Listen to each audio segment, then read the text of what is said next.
Bismillah. Assalamualaikum warahmatullahi wabarakatuh. Alhamdulillah. Wassalatu wassalamu ala rasulillah wa ala alihi wa sahbihi ajma'in. Anak-anak, kembali lagi kita ke pembelajaran tematik. Setelah kita melakukan evaluasi subtema 1, kita masuk ke pembelajaran subtema yang kedua, pembelajaran pertama. Materi kita hari ini adalah tentang gangguan pada organ pernafasan manusia.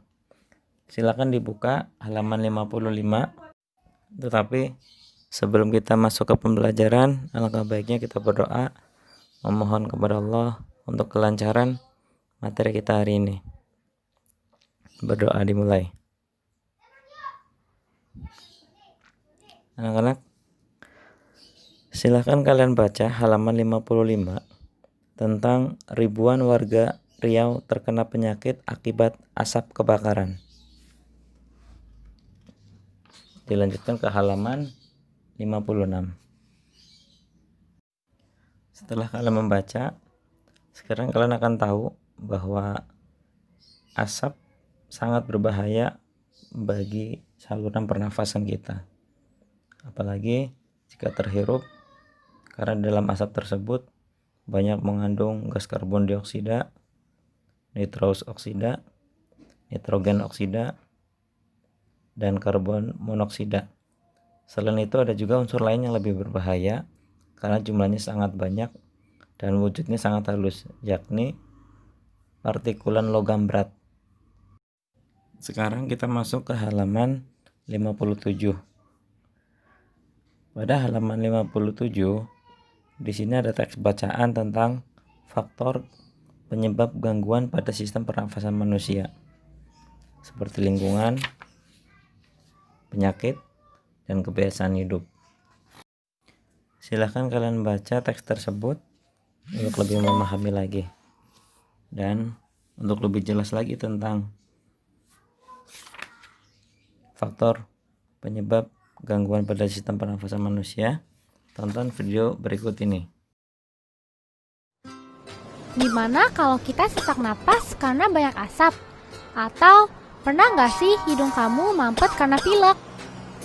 Oh iya tuh, sesak nafas dan pilek adalah contoh dari jenis penyakit yang dapat menyerang sistem pernafasan kita, yang disebut juga penyakit pernafasan.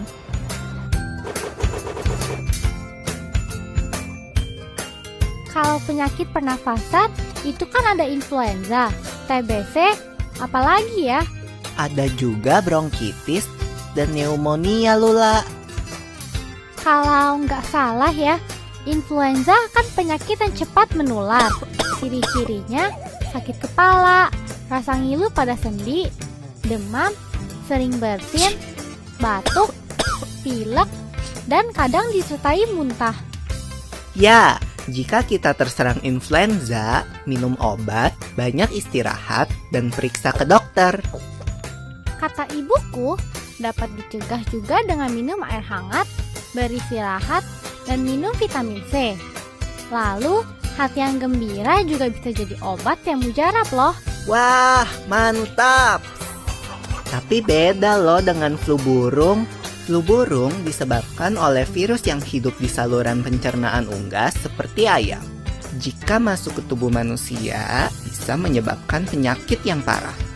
Iya, virus ini menular ke kita kalau bersentuhan langsung dengan unggas yang terinfeksi, atau kita menghirup udara yang berasal dari kotoran unggas yang mengering dan terbawa angin.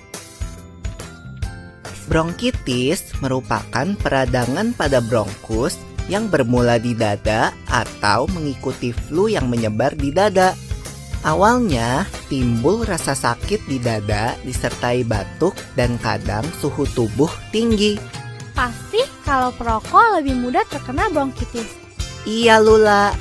Nah, kalau pneumonia adalah radang paru-paru akut yang menyerang tiba-tiba dan cepat menjadi parah.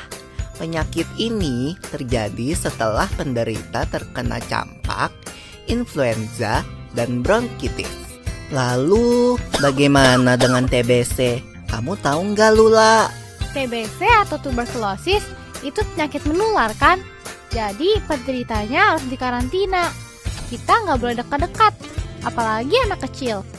Bernafas adalah kebutuhan utama setiap makhluk hidup. Jadi, kita harus menjaga kesehatan alat pernafasan kita. Ya, seperti mengurangi pencemaran udara di lingkungan sekitar, tidak merokok dan tidak sering berada di lingkungan perokok. Jangan lupa pakai sapu tangan atau tisu untuk menutupi hidung dan mulut saat bersin atau batuk. Lalu, tingkatkan daya tahan tubuh kita dengan makan makanan bergizi, istirahat, dan berolahraga teratur. Oh, aku rasa aku mengerti sekarang. Kalau pernafasan hewan, gimana, people? Nah, itu akan kita bahas di video selanjutnya. Bagaimana anak-anak videonya? Jika masih belum jelas lagi, silakan kalian tonton kembali. Nah, sekarang tugas kita hari ini membuat soal dan menjawab soal sendiri-sendiri. Silakan dibuka halaman 60. Membuat 5 pertanyaan dan 5 jawaban.